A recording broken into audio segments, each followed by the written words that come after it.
If you're familiar with the works of Adam Elliott, the writer, director, and producer of Memoirs of a Snail, and especially his most famous film, Mary and Max, one of the most important animations about mental health, you know that he has a passion for stop-motion animation with serious and heavy themes inspired by real-life stories.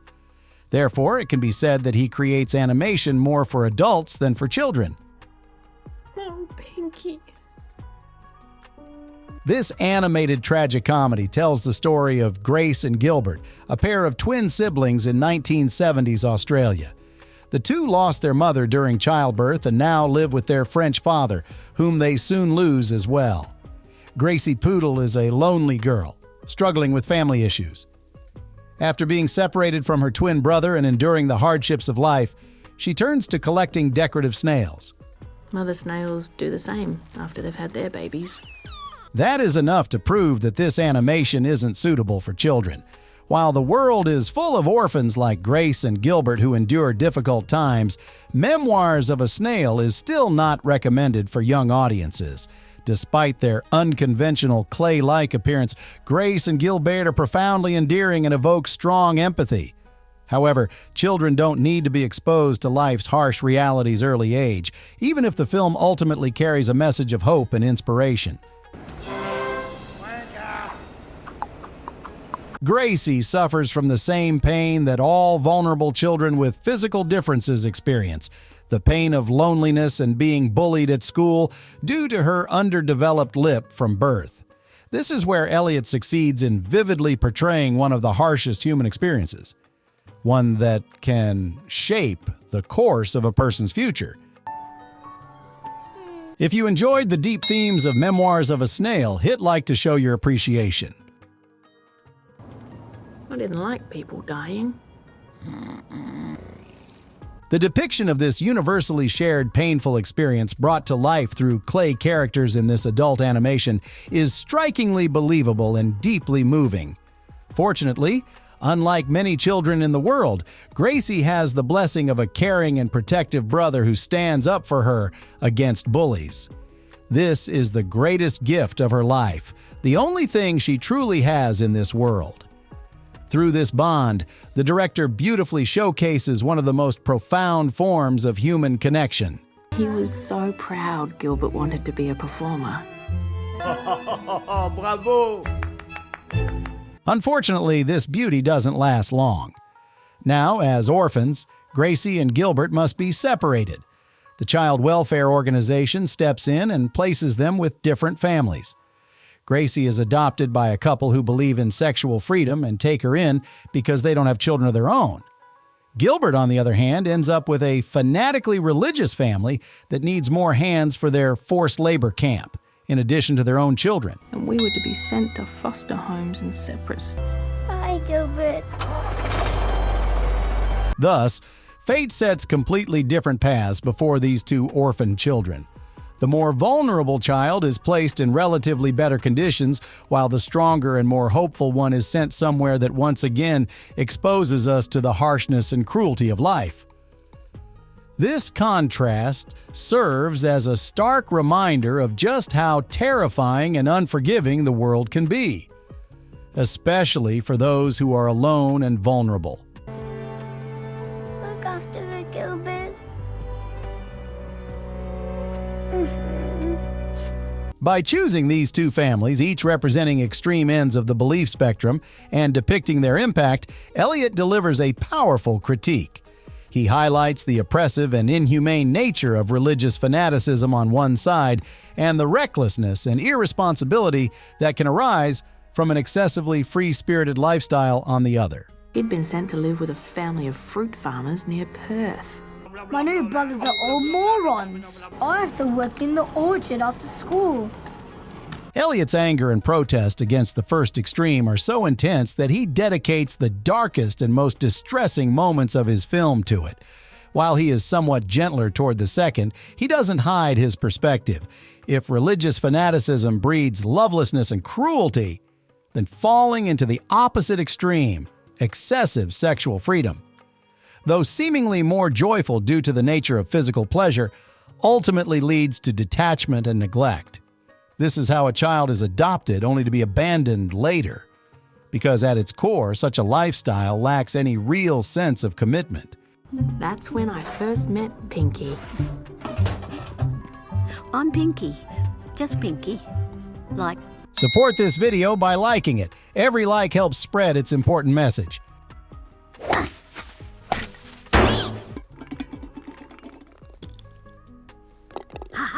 Elliot clearly and boldly showcases his view of both extremes in the film. An interesting and subtle point about the extremist religious family is that the mother is the driving force behind all the strictness, prejudice, and cruelty. This reminds us of the notion that fanatical and gender-biased women may often be more complicit in preserving and enforcing extremist ideologies than men. Let's get back to work! Ruth, seen, but I don't give a stuff. Sorry, Ruth. After addressing important issues such as alcoholism, depression, bullying, anxiety, loneliness, material and spiritual extremism, and homophobia in a simple yet profound way, Elliot shifts his focus away from Gilbert's story and centers on Gracie's. In fact, as the title and main motif of the film suggest, this story is about Gracie, whom the director compares to a snail. Due to her congenital defect and introverted, lonely, and vulnerable nature, Gracie fears misjudgment and not being understood. Like a snail, she is solitary and slow. She even says she's slower than other people, which is a metaphor for her introspective and deep-thinking nature. Like a snail, she is overly sensitive and fragile, retreating into her shell the moment her boundaries are violated. So I made more of them. I knew that James gave me my first real snail. Despite all this, Gracie is incredibly resilient and leaves a trace of herself in her journey. It's well known that snails endure tough conditions, and the repeated emphasis on the snail motif, illustrated through Gracie's obsessive habit of collecting both real and artificial snails, ultimately signals to us that the story's lonely and vulnerable protagonist will rise above all the hardships and obstacles in her path. She is destined to leave her mark on the world, even if it's just a small one. Be free, Sylvia. Don't worry. I'll be okay. I wasn't always this alone. If you were moved by this emotional journey, show some love by liking the video. Two other important secondary characters in the story are Ken, the microwave repairman and Gracie's new neighbor, and Pinky, an elderly woman who, despite the countless hardships in her life, possesses a free spirit and joy. Each of these characters fills a part of Gracie's loneliness in their own way. Adonis. He was a microwave oven repairman. The choice of Pinky as a character, who is a woman and significantly older than Gracie, highlights two important points. Pinky could represent Gracie's future, as well as the future of all girls around the world who can be harmed by family, society, and emotional partners. Yet, through a meaningful, loving friendship with a wise same-sex companion, they can undergo transformation. Pinky stays by Gracie's side until the end of her life, injecting her with her joyful spirit, offering help, and becoming a balm for Gracie's deep wounds.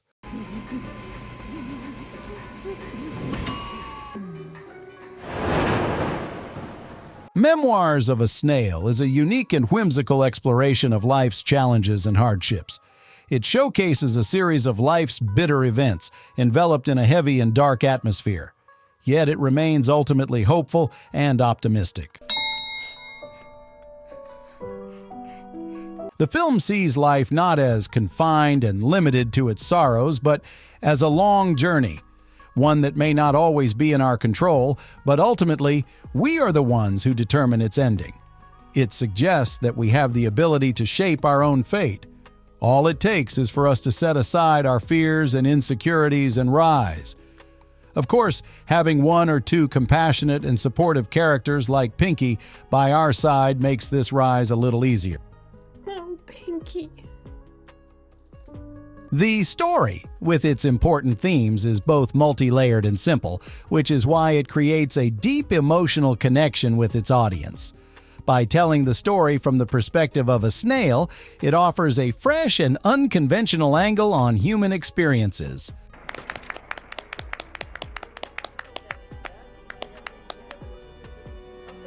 Memoirs of a Snail is one of the best animations in the world, a thought-provoking and visually stunning work that offers a unique and impactful perspective on the human condition in an unequal and unjust world.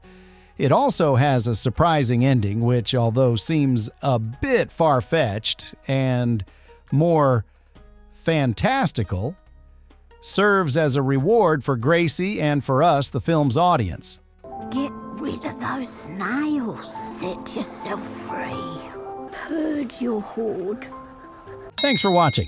If you enjoyed this video, please click the like button and subscribe to our channel. But it's time to move on. But that's life. You have to face it. Be brave.